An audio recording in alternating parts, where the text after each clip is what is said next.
विद्यार्थी मित्रों, जय श्री कृष्ण। गौरव मॉडर्न स्कूल ऑनलाइन एज्युकेशन में તમારું હાર્દિક સ્વાગત છે। ધોરણ 5 આજનો આપણો વિષય છે આસપાસ અને આજે આપણે નવું ચેપ્ટર બરાબર સાતમું ચેપ્ટર આજે કમ્પ્લીટ કર્યું અને હવે આપણે નવું ચેપ્ટર આઠમું જે કઈ ચેપ્ટર છે એ શરૂ કરવાના છે। હવે ચેપ્ટર જ એવું છે મચ્છર અને એમનાથી થતા રોગ અને એમની સારવાર। ઓકે, હવે અત્યારે આપણને ખબર જ છે કે ચોમાસાની સીઝન છે, બહુ વરસાદની અંદર શું થાય છે, થોડો વરસાદ પડે છે છતાં પણ મચ્છર છે ઘણા બધા વધી જાય છે અને મચ્છરના કારણે જ આપણને ખબર છે કે અત્યારે કેના કેસીસ વધે છે તો કે મલેરિયા બરાબર, ડેન્ગ્યુ, પછી ચિકનગુનિયા। તો આ જે કઈ ત્રણ મેઇન રોગ કહેવાય બરાબર, એ શેનાથી થતા છે તો કે મચ્છર કરડવાથી થાય છે। ઓકે, તો આ જે કઈ વસ્તુ છે આપણે અહીંયા સમજવાના છીએ। તો પેજ નંબર 67 બધાએ ખોલીને બેસવાનું છે। 67 નંબરના પેજ પર તમને આપેલું છે લોહીની તપાસ। તો શરૂ કરીએ। વિપુલ આજે શાળાએ પાછો આવ્યો, તે ઘણા દિવસોથી ગેરહાજર હતો। હવે તને કેમ છે? આરતીએ પૂછ્યું। આરતીએ શું પૂછ્યું વિપુલને કે ભાઈ હવે તને કેમ છે? વિપુલે ધીમેથી ઉત્તર આપ્યો, હું ઠીક છું। હરપ્રીત કહે છે કે તું ઘરે હોય ત્યારે ખૂબ જ રમ્યો હોય। વિપુલ જ્યારે તમને તાવ હોય ત્યારે કોને રમવું ગમે? વિપુલ શું કહે છે કે તમને તાવ હોય તો તમને રમવું ગમે। તેમાં મારે કડવી દવા પણ લેવી પડી, મારા લોહીની તપાસ પણ થઈ હતી બરાબર, એમાં પણ વિપુલને કડવી દવા લેવી પડી અને એમનું જે કંઈ લોહીનો તપાસ છે બરાબર, જે લોહીની ટેસ્ટ કરવામાં આવે છે પણ થઈ। હરપ્રીત લોહીની તપાસ કેમ? કે ઘણું દુઃખદાયક હશે બરાબર। લોહીની તપાસ લે એટલે શું થાય કે આપણી જે કાંઈ નસ છે એમાંથી લોહી લે બરાબર, ઇન્જેક્શન વડે લોહી ખેંચે તો એ શું કહે છે કે એ તો ખૂબ જ દુઃખદાયક હશે। વિપુલ વાસ્તવમાં જ્યારે સોય મારી આંગળીમાં ખોસવામાં આવી મને કીડીએ ચટકો ભર્યો હોય એવું લાગ્યું। તેઓએ 2-3 ટીપા લોહી લીધું અને તેને તપાસ માટે મોકલ્યું। તપાસના આધારે ખબર પડી કે મને મેલેરિયા છે। કોને મેલેરિયા હતો? વિપુલને। નિશા, પણ મેલેરિયા તમને મચ્છર કરડવાથી જ થાય। મેલેરિયા માત્ર ને માત્ર શેનાથી થાય? મચ્છર કરડવાથી। હરપ્રીત, આ દિવસોમાં મારા ઘરમાં ઘણા બધા મચ્છરો છે પરંતુ મને મેલેરિયા થયો નથી બરાબર। મેલેરિયા કોને થયો હતો? વિપુલને। નિશા, કોણે કહ્યું કે બધા મચ્છરના કરડવાથી મેલેરિયા થાય? હા, એ પણ છે કે બધા મચ્છરના કરડવાથી આપણને મેલેરિયા થતો નથી। મલેરિયા છે એ કોના કરડવાથી થાય? કયું મચ્છર? મચ્છરનું પણ નામ છે હો, કેમ તમારા બધાના નામ છે રામ, શ્યામ, કનુ, મનુ, એવી રીતના મચ્છરનું પણ નામ છે। મચ્છર કયું મચ્છર કરડે તો કે માદા એનોફિલિસ મચ્છર, એટલે કે એનોફિલિસ છે મચ્છરનું નામ છે અને એમની જે કઈ સ્ત્રી જાતિ છે, એમની જે કઈ માદા છે એ કરડે તો જ તમને મલેરિયા થાય, બાકી બીજા મચ્છર કરડે તો મલેરિયા થતો નથી। ઓકે, ચલો। મને તો બધા મચ્છર સરખા જ લાગે છે વિપુલ, તેમનામાં થોડો તફાવત તો હોય જ છે। નિશા, તને મચ્છર જ્યાં કરડ્યો હતો ત્યાંથી તેઓએ લોહી લીધું હતું? નિશા શું કહે છે કે તને જ્યાં મચ્છર કરડ્યું હતું ત્યાંથી તને લોહી લીધું હતું? તો પેલો વિપુલ શું કહે છે? બિલકુલ નહીં, ત્યાંથી થોડુંક લોહી લેવાનું હોય। ક્યાંથી લેવાનું હોય તો કે આપણા શરીરની કોઈ પણ નસમાંથી જ્યાંથી સરળતાથી આપણને લોહી મળી રહે ત્યાંથી લેવાનું, કેમ કે મચ્છર કરડ્યા પછી એમની લાળ છે એ આપણા આખા શરીરમાં ભળી જાય છે। નિશા, પરંતુ તેઓ તારા લોહીની તપાસથી કેવી રીતે જાણી શકે તને મેલેરિયા છે? શું તું વિચારે છે કે તેઓ લોહીમાં કંઈ તપાસી શકે છે? શોધી કાઢો। તમે કોઈ વ્યક્તિને જાણો છો જેમને મલેરિયા થયો હોય તો આપણી આજુબાજુમાં ઘણાને મલેરિયા થયેલો જ હોય છે, આપણા ફ્રેન્ડમાં છે, પછી આપણા મમ્મી પપ્પા કે ભાઈ બહેન અથવા તો કોઈ રિલેટિવની અંદર મલેરિયા તો ઘણાને થાય છે। તેઓને કેવી રીતે ખબર પડે કે તેમને મેલેરિયા થયો હશે? તો કેનાથી ખબર પડે છે તો કે લોહીની તપાસ કરાવવાથી એમને ખબર પડે છે કે આ વ્યક્તિને મેલેરિયા થયો છે।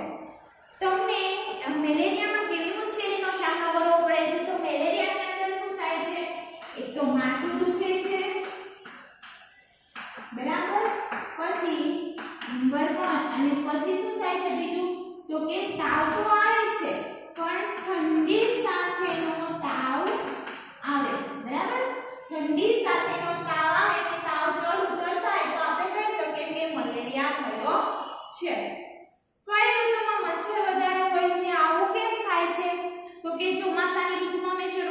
કીધું ને કે ચોમાસાની ઋતુમાં મચ્છર વધારે થાય છે કેમ તો કે વરસાદના કારણે જ્યાં ત્યાં પાણીના ખાબોચિયા ભરાય છે ગંદકી ફેલાય છે બરાબર ટાયરો હોય તો ટાયરોની અંદર પણ પાણી ભરાય છે અને એમના કારણે શું થાય છે મચ્છર છે એમનો ઉપદ્રવ વધે છે તમે તમારા ઘરમાં તમારી જાતને મચ્છરથી કેવી રીતે બચાવો છો તો આપણે શું કરીએ છીએ ઘરમાં ગુડ નાઈટ અથવા તો ઓલ આઉટ લગાવીએ છીએ આ સિવાય તો કે મચ્છરની અગરબત્તી આવે છે એ કરી શકીએ પછી તો કે ગુગળનો ધૂપ કરી શકીએ આ સિવાય તો કે આપણે જ્યાં સૂઈએ છીએ ત્યાં મચ્છર અંદર ઘડી ના શકે અંદર આવી ના શકે તેવું આપણે નેટનો ઉપયોગ કરીને સૂવું જોઈએ ઓકે ચલો હવે આપણે અહીં આપેલો લોહીનો રિપોર્ટ જુઓ રિપોર્ટમાં કયા શબ્દોથી આપણને જાણવા મળે છે કે તે માણસને મેલેરિયા છે તો જોજો રિપોર્ટ છે એમાં પહેલા આપેલું છે ડોક્ટરી રોગ નિદાન રિપોર્ટ એટલે કે ક્લિનિકલ પેથોલોજી લેબોરેટરી બરાબર પેથોલોજી લેબોરેટરી હોય એમાં આ રિપોર્ટ થાય છે ચલો હવે જુઓ નામ આપેલું છે વિપુલ ઉંમર કેટલી છે તો કે 11 વર્ષ સ્ત્રી છે કે પુરુષ છે તો પુરુષ છે મેલ છે બરાબર મેલ હોય ને મેલ આવે એટલે શેના માટે તો કે પુરુષ માટે મેલ લખાય અને ફિમેલ કોના માટે લખાય તો કે સ્ત્રી માટે ફિમેલ લખાય તો ત્યાં જુઓ શું લખેલું છે મેલ વિપુલ માણસ વિપુલ છે તેમાં આવે પુરુષમાં આવે એના પછી જુઓ ફીવર વિથ ચિલ્સ એન્ડ રિગર્સ બરાબર એમના પરથી ખબર પડે છે કે આ ભાઈને શું થયું છે મલેરિયા ચલો મલેરિયા માટે દવા શું છે તો કે પહેલાના સમયમાં સિંકોના નામના વૃક્ષની સુકાયેલી છાલનો પાવડર મેલેરિયાની દવા માટે ઉપયોગમાં લેવામાં આવતો હતો ચલો અહીંયા હવે તમને દેખાય છે સિંકોના તો આ સિંકોના છે એ શું છે વૃક્ષનું નામ છે અને એ વૃક્ષના ઝાડની છાલમાંથી એની છાલમાંથી શું બનાવવામાં આવતું હતું તો કે મલેરિયા રોગ માટેની દવા બનાવવામાં આવતી હતી હવે તેમાંથી ગોળીઓ બનાવવામાં આવે છે ચલો તો અહીંયા આપણો મલેરિયા રોગ કમ્પ્લીટ થાય છે શેનાથી થાય છે મલેરિયા રોગ તો કે માદાને પીડિત મચ્છરથી પછી મલેરિયાના લક્ષણ શું છે તો માથું દુખે છે અને ઠંડી સાથેનો તાવ આવે છે આ સિવાય તમને કીધું છે કે એમની દવા શું છે એમની સારવાર શું છે તો દવામાં સારવારમાં સિંકોના બરાબર સિંકોના વૃક્ષનું નામ છે અને એમની છાલ છે એમનો ઉપયોગ કરવામાં આવે છે આ સિવાય હવે અત્યારે આપણે કેમિકલી યુઝ કરીએ છીએ બરાબર હાઇડ્રોક્વિનોન નામની જે કોઈ દવા છે આપણે અત્યારે ડોક્ટર પાસે જઈએ તો આપણને સિંકોના વૃક્ષવાળું નથી આપતા અત્યારે આપણને ડોક્ટર શું આપે છે તો કે હાઇડ્રોક્વિનોન નામની જે કોઈ દવા છે એ આપણને ડોક્ટર પૂરી પાડે છે મલેરિયા માટે ઓકે તો અહીંયા આપણું મલેરિયા છે શું થાય છે કમ્પ્લીટ થાય છે નેક્સ્ટ હવે આપણે જોવાના છીએ પાંડુ રોગ બરાબર તો પાંડુ રોગ છે ને એ સૌથી પહેલા પાંડુ નામના રાજાને થયો હતો બરાબર પાંડુ રોગ છે એ કોને થયો હતો તો કે પાંડુ નામના રાજાને થયો હતો અને એમના પરથી આ રોગનું નામ શું પાડી દીધું પાંડુ રોગ ચલો આપણે કોની વાત કરી તો કે મલેરિયાની વાત કરી ગયા અને હવે નેક્સ્ટ આપણે જોવાના છીએ પાંડુ રોગ આથી મને ખબર છે મારા લોહીની પણ તપાસ થઈ હતી પરંતુ તેઓએ સિરિંજ ભરીને લોહી લીધું હતું મલેરિયામાં શું હતું માત્ર ને માત્ર 2-3 ટીપા લીધા હતા પણ પાંડુ રોગની તપાસ માટે એમણે સિરિંજ એટલે પેલું ઇન્જેક્શન આવે ને પ્લાસ્ટિકનું ઇન્જેક્શન નાનું સરખું આવે છે ને એ આખું ભરીને લીધું હતું એમ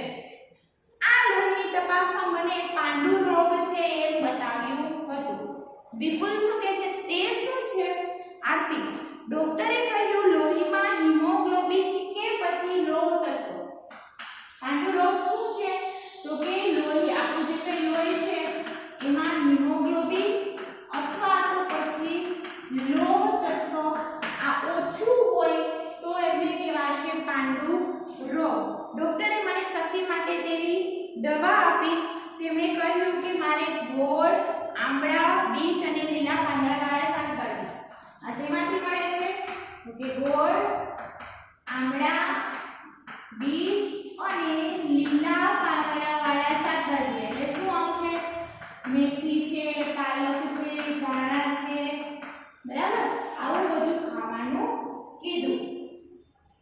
નિશા, આપણે લોહીમાં લોહ તત્વ કેવી રીતે હોય? કાલના સમાચાર પત્રમાં તેના વિશે કંઈક હતું. તો પછી તે લોખંડ ખાધું કે શું? વિપુલ શું કહે છે? હસે છે કે તો પછી લોહ તત્વ તારામાં ઓછું છે તો તે લોખંડ ખાધું એમ કહે છે, બરાબર? આપણે જે લોખંડ આવે છે ને એમને શું કહેવાય? લોહ તત્વ. અને એ લોહ તત્વ આપણા શરીરની અંદર છે, બરાબર? જે લોખંડ છે ને એ જ આપણા શરીરની અંદર છે, પણ આપણે એમને લોખંડને નથી ખાવાનું. સમજ પડી? કોઈને લોહ તત્વ ઘટે તો લોખંડનું બટકું ખાવાનું નથી. શેમાંથી મળે આપણને લોહ તત્વ? તો કે ગોળ, આંબળા, બીટ, લીલા પાંદડાવાળા શાકભાજી. આથી શું કહે છે? અરે ગાંડા, આ તે લોખંડ નથી જેનાથી ચાવીઓ બને છે. મને તે શું હોય છે તે ખબર નથી. મેં ખૂબ જ શાકભાજી ખાધા અને જે ડોક્ટરે કીધું હતું એવું બધું કર્યું એટલે મને સારું થઈ ગયું. ચલો, પાંડુ રોગ છે દિલ્હીની શાળામાં જોવા મળ્યો હતો એ જોઈએ. 17 નવેમ્બર 2007 દિલ્હીની મ્યુનિસિપલ કોર્પોરેશનની શાળામાં ભણતા હજારો બાળકોમાં પાંડુ રોગ જોવા મળ્યો. તેનાથી તેમના શારીરિક અને માનસિક આરોગ્ય પર અસર પડી. શારીરિક અને માનસિક એટલે કે શારીરિક એટલે સારી રીતના ઊભી નથી શકતા, બરાબર? માનસિક એટલે મગજ પર. પાંડુ રોગના લીધે બાળકોનો વિકાસ સરખો થતો નથી અને તેમના ઊર્જા સ્તરમાં પણ ઘટાડો થાય છે. તે તેમની ભણવાની ક્ષમતાને પણ અસર કરે છે. હવે શાળામાં આરોગ્ય તપાસ શરૂ કરવામાં આવે છે અને બધા બાળકો માટે આરોગ્ય કાર્ડ બનાવવામાં આવ્યા છે. ચલો જુઓ, તમે નીચે એ ડોક્ટરી રિપોર્ટ આપેલા છે, પેથોલોજીકલ રિપોર્ટ આપેલા છે. ચલો, એમાં આરતીનું નામ આપેલું છે. જોયું? 1/13/2019 માં થયેલો રિપોર્ટ છે અને બીજો છે 30/6/2019. તો એમણે જોયું કે સૌથી પહેલા લોહી છે એ બધાની અંદર કેવું હોવું જોઈએ? 12 થી 16% જેટલું લોહી હોવું જોઈએ. પણ આરતીને કેટલું થઈ ગયું હતું? તો કે 8 ગ્રામ, બરાબર, પર dl આટલું થઈ ગયું હતું. હોવું જનરલી કેટલું હોવું જોઈએ? 12 થી 16. પછી એમણે જ્યારે આ બધું ખાધું, લીલા શાકભાજી ને પછી ગોળ ને એ બધું ખાધું, બીટ છે, અને પછી એમણે 30 તારીખ પહેલા મહિનાની પહેલા એમણે ક્યારે કરાવી હતી? તો કે પહેલા મહિનાની 13 તારીખે. પછી 6 મહિના પછી એમણે છઠ્ઠા મહિનામાં રિપોર્ટ કરાવ્યો ત્યારે જે કંઈ 8 ગ્રામ પર dl હતું એ કેટલું થઈ ગયું? 12.5 ગ્રામ પર dl થઈ ગયું. ઓકે, ચલો, આરતીના લોહી તપાસના રિપોર્ટ જુઓ. ઓછામાં ઓછું કેટલું હિમોગ્લોબિન જરૂરી છે? કેટલું જરૂરી છે? ચલો જુઓ, 12 થી 16 ગ્રામ પર જેટલું જોઈએ. પણ હતું કેટલું? 8 ગ્રામ. આરતીનું હિમોગ્લોબિન કેટલું વધ્યું તેના માટે કેટલો સમય લાગ્યો? તો કે 5.5 મહિના જેટલો સમય લાગ્યો. અને કેટલું વધ્યું? તો કે 4.5 જેટલું વધ્યું. સમાચાર પત્રનો લેખ પાંડુ રોગના લીધે થતી મુશ્કેલીઓ વિશે શું કહે છે? તો કે વ્યક્તિ છે, તદ્દન નાનું બાળક છે, એમનું શું થાય છે? વિકાસ અટકી જાય છે. આ સિવાય એમની જે કઈ શક્તિ છે, એમનો જે કઈ ઉર્જા સ્તર છે એમાં પણ ઘટાડો થાય છે અને શારીરિક અને માનસિક રીતે વ્યક્તિ નબળો પડે છે. તમને કે તમારા પરિવારના કોઈ સભ્યને લોહીની તપાસ કરાવવાની જરૂર પડી હતી? ક્યારે?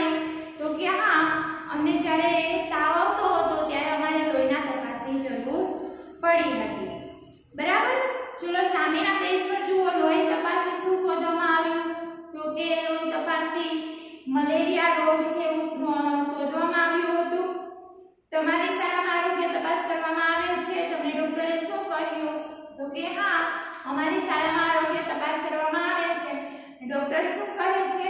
તો કે પ્રોટીન વાળો ખોરાક ખાવો જોઈએ, લીલા શાકભાજી ખાવા જોઈએ, ફળ ખાવા જોઈએ, બરાબર? ડોક્ટર અથવા વડીલો પૂછો કે કયા કયા ખોરાકમાં લોહ